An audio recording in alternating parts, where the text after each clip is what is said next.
മണി ഇവിടെ ഈ ബിസിനസ് അല്ലാതെ വേറെ കൾച്ചറൽ രംഗത്ത് സ്പോർട്സ് പറഞ്ഞാൽ സ്പോർട്സ് രീതിയില്ല. ഞങ്ങൾ അസോസിയേഷൻ ഉണ്ട് 1800 കസ്റ്റമേഴ്സ് ഏജന്റ് ഒഫീഷ്യലി 1400 കൂടാതെ 10,000 ഏജന്റുമാർ ഇതിൽ അൺഒഫീഷ്യലായിട്ടും കണ്ടുമാനുണ്ട്. ഈ ഒരു വിഭാഗത്തിൻ്റെ 18 കമ്മിറ്റി മെമ്പറിൽ ഐ എം ഒരു മെമ്പറാണ്. അതിൽ കമ്മിറ്റി മെമ്പറാണ്. I am looking out air കാർഗോൻ്റെ ഒരു പോർഷൻ ഓരോരോ ചെയർമാനായിട്ട് ഞങ്ങൾ ഡിസ്ട്രിബ്യൂട്ട് ചെയ്യും. ആ വർക്ക് ഷീറ്റ് പോലും എയർ കാർഗോൻ്റെ ഡിസ്ട്രിബ്യൂട്ട് ചെയ്തിട്ട് എനിക്ക് വേറെ എന്തെങ്കിലും. പിന്നെ ഇവിടെ സോഷ്യൽ ആക്ടിവിറ്റി പറഞ്ഞാൽ ഒരു അമ്പലത്തിൻ്റെ പ്രസിഡന്റ് കൂടിയാണ്. മിരാർ റോഡ് അയ്യപ്പ ടെമ്പിളിൻ്റെ ഒരു വലിയൊരു അമ്പലം. ഇന്ന് മഹാരാഷ്ട്രയിൽ ഈ മരം കൊണ്ട് ഉണ്ടാക്കിയിട്ടുള്ളത് നമ്മൾ one of the biggest temple cans ആ അമ്പലത്തിൻ്റെ പ്രസിഡന്റും കൂടിയാണ്. 2-3 കൊല്ലമായിട്ട് പ്രതിഷ്ഠ കഴിഞ്ഞിട്ട് 1-1.5 കൊല്ലമായിട്ട് നടന്നുകൊണ്ടിരിക്കുകയാണ് അമ്പലത്തിൻ്റെ കാര്യം. അപ്പോൾ അമ്പലത്തിൻ്റെ ബന്ധപ്പെട്ട് കൾച്ചറൽ ആക്ടിവിറ്റീസ് ഒക്കെ കൾച്ചറൽ കണ്ടമാനം ഞങ്ങൾ ഇയർലി ഫംഗ്ഷൻ വെക്കാറുണ്ട്. അതിൽ കുട്ടികളുടെ dance programme, cultural programme, bhajans, ഇങ്ങനെ കുറേ കണ്ടമാനം പ്രൊഫഷണൽ രംഗത്തുള്ളവരെ കൊണ്ടുവരാറുണ്ട് കേരളത്തിൽ നിന്നൊക്കെ. യെസ്, നമ്മുടെ ശ്രീനിവാസൻ ഫിലിം ആക്ടർ വന്നിരുന്നു. അതുമാതിരി നമ്മുടെ അടുത്ത് ജഗദീഷ് ശ്രീകുമാർ വന്നിട്ട് പോയി. ഇങ്ങനെ ഓരോരുത്തരും വന്ന് ആര് വന്നാലും ബോംബെയിൽ വന്നാലും ഞങ്ങൾ നമ്മുടെ കണക്ഷനിൽ വരികയാണെങ്കിൽ ഞങ്ങൾ കൊണ്ട് അമ്പലത്തിൽ കാണിച്ചു കൊടുക്കും. അത് അവരെ കൊണ്ട് എന്തെങ്കിലും പ്രോഗ്രാം എന്തെങ്കിലും ചെയ്യും. അങ്ങനെ ചെറിയ ചെറിയ കാര്യങ്ങളൊക്കെ ചെയ്യാറുണ്ട്. എത്ര വർഷക്കാലം കൊണ്ട് ഇവിടെ ശരിക്കും പറഞ്ഞു കഴിഞ്ഞാൽ നാട്ടിൽ പോയി കഴിഞ്ഞാൽ എത്ര ദിവസമൊക്കെ നിൽക്കും? നാട്ടിൽ പോയി കഴിഞ്ഞാൽ ഒരു 10 ദിവസം ഇരിക്കാൻ പറ്റും. 10 ദിവസം കൂടി പിന്നെ ഇങ്ങോട്ട് വരും അല്ലേ. അവിടെ നിന്ന് കഴിഞ്ഞാൽ നമുക്ക് പ്ലാനിങ് സെറ്റിംഗ് നാട്ടിലും ഞങ്ങൾ ചെയ്യുന്നുണ്ട്. പ്ലാനിങ് കൊച്ചിയിൽ ഇപ്പോൾ വലിയ പോർട്ട് വരാനുണ്ട്. അതിനെ പറ്റിയിട്ടുള്ളൊരു ഞങ്ങൾ ആൾറെഡി മൂവ്മെൻറ്റ് നടത്തി കഴിഞ്ഞു. ഓഫീസും കാര്യങ്ങളും സെറ്റപ്പ് ചെയ്ത് കഴിഞ്ഞു. ഇൻ ഫ്യൂച്ചറിൽ നമ്മൾ ഒരു ബ്രദർ അവിടെ വരും, ഒരു കസിൻ അവിടെ വരും. പിന്നെ ബാംഗ്ലൂർ ബ്രാഞ്ചുണ്ട്, അവിടെ ബ്രദറുണ്ട്. എല്ലാം ബ്രദേഴ്സാണ് ജാസ്തി ഇതിൽ. എന്തായാലും നിങ്ങൾ പൂർണ്ണമായിട്ട് ഇവിടെ വിട്ടിട്ട് അങ്ങോട്ട് വരാൻ റെഡിയല്ല?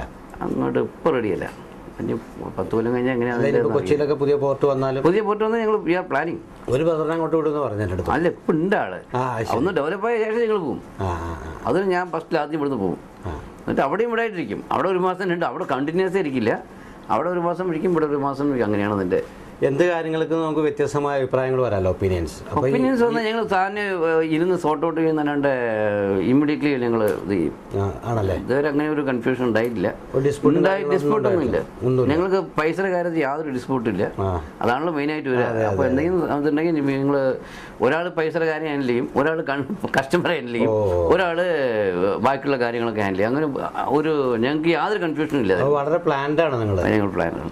അതാണ് നിങ്ങളുടെ വിജയത്തിൽ. അതാണ് നമ്മുടെ വിജയത്തിൻ്റെ ഇത്. അതുപോലെ ഞങ്ങൾ ഭാര്യമാരെ കുട്ടികൾ എല്ലാവരും അല്ലല്ല ബിസിനസ് ഇൻവോൾവ് അല്ല. അവരെല്ലാം ഒരു അറ്റാച്ച്മെന്റ് ജാസ്തിയാണ് അവരായിട്ട്. അതുകൊണ്ട് എല്ലാം നിന്ന് പോകും. തീർച്ചയായിട്ടും. പിന്നെ ദൈവാനുഗ്രഹം അതാണ് മെയിനായിട്ടും. മണി, വേറെ എന്തൊക്കെ ആക്ടിവിറ്റീസ് ഉണ്ട് ഈ ബിസിനസ് കൂടാതെ? ഇത് കൂടാതെ ഉണ്ട് നമുക്ക് നാമസങ്കീർത്തന ഒരു സംഘടനയുണ്ട് ഡോംബുലിയിൽ. ഞങ്ങൾ മുമ്പ് ഡോംബുലി ആയിരുന്നു. അതിനുശേഷം ഞങ്ങൾ ഇപ്പോൾ അതിനെ ഐ എം കണ്ടിന്യൂയിങ് ഡോംബിലിൽ ഓരോ ഫംഗ്ഷൻസും വരുമ്പോൾ പബ്ലിക്കിനെ വിളിക്കാറുണ്ട്. അതിൽ ആ സംഘടനയുടെ ഒരു ജോയിൻറ്റ് സെക്രട്ടറി കൂടിയാണ്. അപ്പോൾ അതിൽ നമ്മളെ ദക്ഷിണാമൂർത്തി സാർ വന്നിട്ടുണ്ട് ചീഫ് ഗസ്റ്റായിട്ട്, TN ശേഷൻ സാർ വന്നിട്ടുണ്ട്. ഇങ്ങനെ ഓരോരുത്തർ വന്നുകൊണ്ടിരിക്കുന്നുണ്ട്. അപ്പോൾ അവരൊക്കെ കൊണ്ടുവരുന്നതും ഈ എയർപോർട്ട് സ്വീകരിച്ച് അവരെ കൊണ്ടുപോയി നടത്തി. അവർ 2-3 ദിവസം, ഒരു വർഷം നമ്മുടെ ശബരിമല തന്ത്രി വന്നിരുന്നു. ഇവരൊക്കെ ഓരോരോ വലിയ വലിയ ആൾക്കാർ വരുമ്പോൾ അവരെ കൊണ്ട് നടക്കുന്നതും ഇവരെ സ്വീകരിച്ച് അവരെ 2 ദിവസം ചീഫ് ഗസ്റ്റിനെ ഹാൻഡിലിങ്ങും കാര്യങ്ങളൊക്കെ നമ്മളാണ് ചെയ്യാറ്. ചെറിയ കാര്യമല്ല, വലിയ കാര്യം തന്നെ അല്ലേ? വലിയ കാര്യമാണ്. അവരെ പല ആറ്റിറ്റ്യൂഡും പല മൂടുള്ളവരൊക്കെ. അതെ, വളരെ പല ആൾക്കാരായിട്ടും ഹാൻഡിൽ ചെയ്യുന്നതുകൊണ്ട് വളരെ വലിയ വലിയ കലാകാരന്മാർ വരാറുണ്ട്. നമ്മുടെ ഡോക്ടർ ബാലമുരളി കൃഷ്ണ, അദ്ദേഹം വന്നിട്ടുണ്ടായിരുന്നു. അങ്ങനെ ഓരോരോ ആൾക്കാരൊക്കെ വന്നുകൊണ്ടും പോയിക്കൊണ്ടിരിക്കും. ആര് വന്നാലും ഈ ഡോംബിൽ എന്ത് പ്രോഗ്രാം ഉണ്ടെങ്കിലും ആര് വന്നാലും അവർ എന്നെ വിളിച്ച് പറയും, മുണിച്ചേട്ടാ അങ്ങനെ ഒരു ആൾ വരുന്നുണ്ട്, നിങ്ങളെൻ്റെ പേര് നിങ്ങൾ അതിൻ്റെ യോട്ട് ഹാൻഡിലിങ്. ഈ ഗസ്റ്റ് വന്നാൽ അവരെ കൊണ്ട് അവരെ കൂടെ താമസിക്കലും കാര്യങ്ങളും അവർ ഹോട്ടലിൽ കൊണ്ടുപോയിട്ട് ആകെ കഴിക്കലും എല്ലാം നമ്മളാണ് അതിൻ്റെ ഇൻചാർജ്. ദക്ഷിണാമൂർത്തി വന്നിട്ട് എത്ര ദിവസങ്ങളുണ്ടായി? 2 ദിവസം ഉണ്ടായിരുന്നു ഇവിടെ. മണി വല്ല കലാപരമായിട്ടുള്ള പാടാനുള്ള കഴിവ് അങ്ങനെ എന്തെങ്കിലുമൊക്കെ ഉണ്ടോ? ചെറുതായിട്ടുള്ള വലിയ പാട്ട് പാടൊക്കെ ചെയ്യുന്നതിനുണ്ട്. ചെറുതായിട്ടെന്ന് പറഞ്ഞാൽ സ്കൂളിൽ പഠിക്കുന്ന കാലത്ത് പാടിയിരുന്നു. പിന്നെ ഇത് കൂടാതെ വേറെ പിന്നുള്ള നിങ്ങളുടെ ടൈം പാസ് എന്തൊക്കെയാണ്? ബിസിനസ്സൊക്കെ അടിച്ചിട്ട് കുടുംബമൊക്കെ ആയിട്ട് ബന്ധപ്പെട്ടിട്ട് വേറെ എന്തൊക്കെ ഇവിടെ പിന്നെ ഞങ്ങൾ ഇവിടെ നമ്മൾ താമസിക്കുന്ന സ്ഥലത്ത് മലയാളി സമാജങ്ങളൊക്കെ ഉണ്ട്. അപ്പോൾ അവരെന്ന് പറഞ്ഞാൽ ഇന്ന് വൈകുന്നേരം ഒരു പാർട്ടി അറേഞ്ച് ചെയ്തിട്ടുണ്ട് അവരായിട്ട്. ഞങ്ങളൊരു പഴയൊരു സീനിയർ മോസ്റ്റ് പേഴ്സൺ ഇവിടുന്ന് വിട്ടിട്ട് കോയമ്പത്തൂർ പോയി സെറ്റ് ചെയ്തിരിക്കുകയാണ്, ജയപ്രകാശ് പറഞ്ഞ ആൾ. അപ്പോൾ അയാൾ ഈവനിങ് ഞങ്ങളൊരു ഗെറ്റ് ടുഗദർ വെച്ചിട്ടുണ്ട്. അപ്പം അതിൽ ആൾ കേരള മലയാളി അസോസിയേഷൻ്റെയും ആൾ ബോംബെ അസോസിയേഷൻ്റെയും കൂടി ഞങ്ങളിപ്പോൾ ഒരു പുതിയൊരു ഫംഗ്ഷൻ നടക്കാൻ പോകുന്നുണ്ട്. അതിലേക്ക് കൂടി 50th ആനിവേഴ്സറി നടക്കാൻ പോവാണ്. അപ്പോൾ അതിനെ ഒരു അതിപ്പോൾ അടുത്ത് തന്നെ വരും. ഡേറ്റ് എനിക്ക് ഓർമ്മയില്ല. അതെങ്ങനെയാണെന്ന് പറഞ്ഞാൽ അത് all over Bombay Kerala Malayali association up to ദൈസർ ഉള്ള ആൾക്കാരെല്ലാവരും കൂടിയിട്ട് ഒരു കൂട്ടായ്മ ഉണ്ടാക്കിയിട്ട് നിങ്ങൾക്കിപ്പോൾ മലയാളികൾക്ക് എന്തൊക്കെ പ്രശ്നങ്ങളുണ്ട് അത് പരിഹരിക്കലും കാര്യങ്ങൾ. പിന്നെ ഈ 50 കൊല്ലമായിട്ട് ഈ മലയാളികൾ ബോംബെയിൽ ഒന്ന് എന്തൊക്കെ സമ്പാദിച്ചു പറഞ്ഞാൽ എന്തൊക്കെ നേടിയെടുത്തു, അതിനെ പറ്റിയിട്ടുള്ള കാര്യങ്ങളൊക്കെ, അതിലെ പ്രയത്നങ്ങൾ എന്തൊക്കെ ഒന്ന് നടന്നിട്ടുള്ളത്. ഇപ്പോൾ ഫോർ എക്സാമ്പിൾ നമ്മുടെ പേര് എനിക്ക് ഓർമ്മ വന്നിട്ടില്ല, അദ്ദേഹം also one of the leading കവി.